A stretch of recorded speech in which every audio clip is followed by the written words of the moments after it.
Hey folks, Eric is the whatever guy because it really is whatever with me. And do you folks want to know what the DEA is going to state about Delta-8 coming in the future?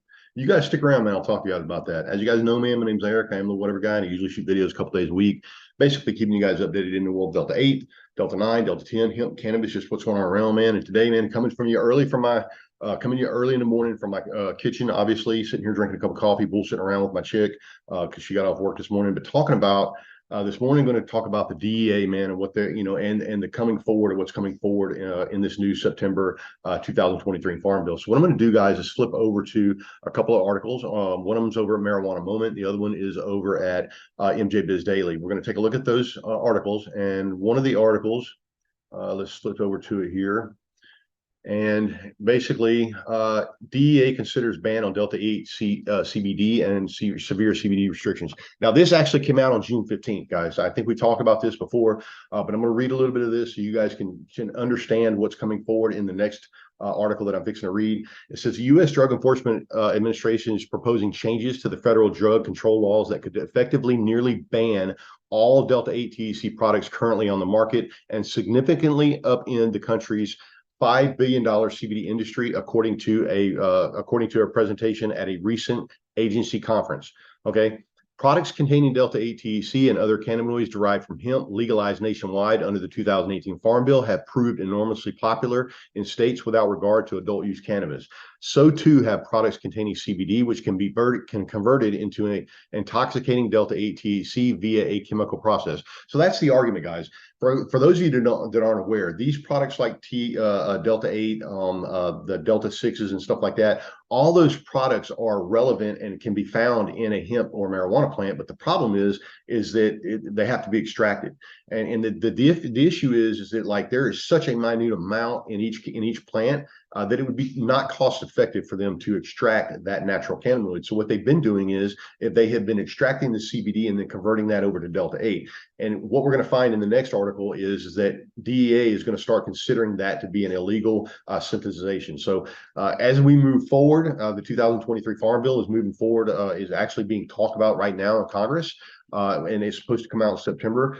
This could upend the way Delta-8 business is done. And for those of you that aren't aware, I've said many times, I used to have a much bigger channel than I have now, probably over 1,500 videos up on the internet. And I've said many times with the advent of these Delta-8 products and stuff like, THC-A, why would we even need to get a medical marijuana card? And that's what the issue is, guys. For those of you that don't really know what's going on here, in each state, you'll notice that as recreational gets as medical and then recreational gets approved, they are slowly but surely eking out these Delta-8 products and these THC-A products and stuff like that because they don't want you to go get your relief from anywhere else but them. It's a monopoly, guys. It's basically, everybody in the hemp industry is all sorting out and going different directions, trying to get as much money as they can. And everybody in the marijuana industry is going in the same direction and basically getting on these DEA guys about, and the government and paying millions of dollars and taking these guys out to dinner to kill our industry.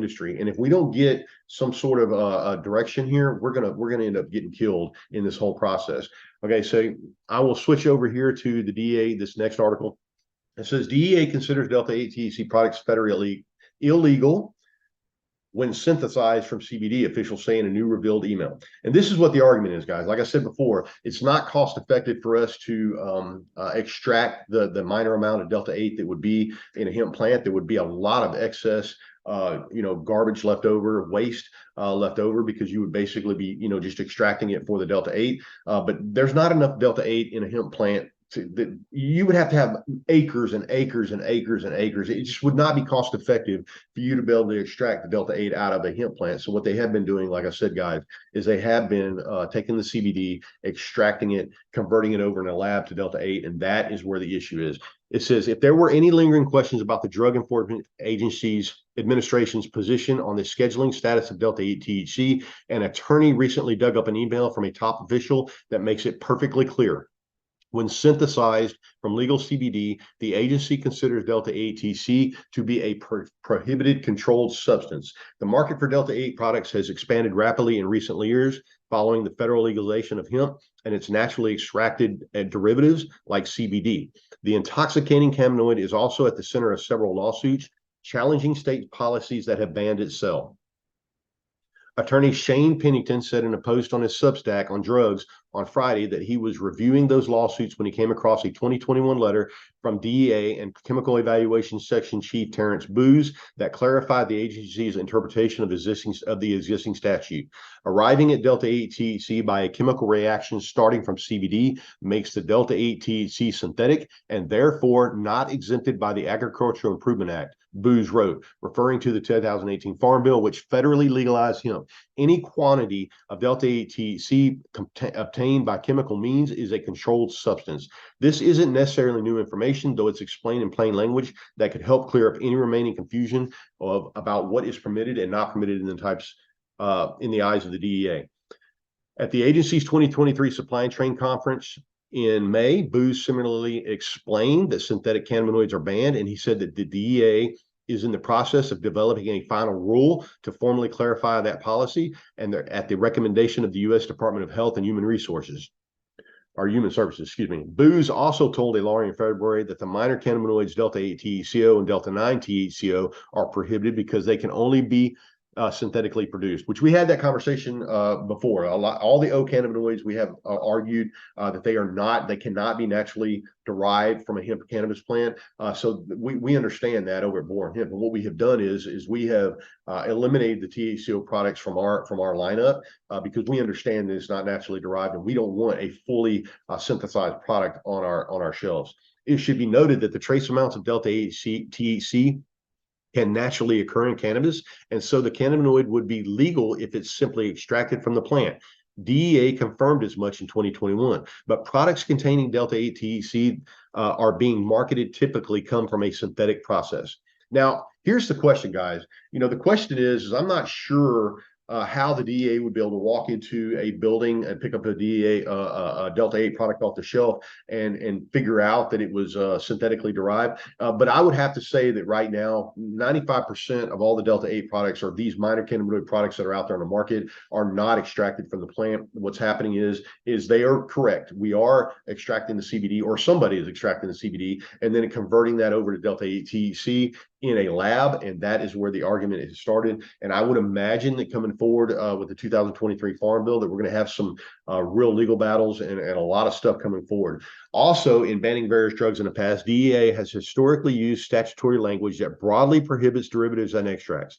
That same all-encompassing language is used in the Farm Bill to exclude hemp and its derivatives from the CSA, the attorneys pointed out, which they say is another crack in the DEA's logic on the Delta-8 THC. So this argument, guys, is not over by a long shot. Treating hemp-derived Delta-8 in a manner inconsistent from how it was treated other substances in the past without explanation is classic arbitrary and capricious agency's action. That's exactly what's going on, guys. But what you're not understanding is they're saying you can do it on one side, but you can't do it on the other. And so it's really getting down to a point now where the DEA is basically making a stand based on what these marijuana operators are pushing into their head. They don't want you to be able to go anywhere else and get Delta-8 THC. They don't want an unregulated product on the shelf. Now, don't get me wrong, guys. I want a regulated Delta-8 niche in the future, but not to this level right here. Like, not crack down the way that they're trying to do it here. This would be a viable alternative to medical marijuana any day of the week, especially when you're talking about products like THC flower. So you guys take that with a grain of salt. But as we move forward, guys, just understand that if you're a consumer, that this is probably going to change the way you do business in the future, maybe force you over into a position where we have to go to medical marijuana. And for those of us that operate in this space, we need to get together on the same page, and we need to start pointing in the right direction, because if we don't, they're going to separate us, and just like cows in a pen, they're going to separate the calves, and they're going to just kill off the weak ones. And before long, the big ones won't be able to stand by themselves. All right, folks, Thewhateverguy signing off. Hope you're having a great week, and I will talk to you guys tomorrow. I apologize for being a little bit jawed up this morning. Got a little bit of anxiety and stuff going on this morning, but I'll deal with that here in a few minutes with this nice THCA flower. All right, folks, Thewhateverguy signing off, and I'll talk to you guys later, man. Love you guys. See ya.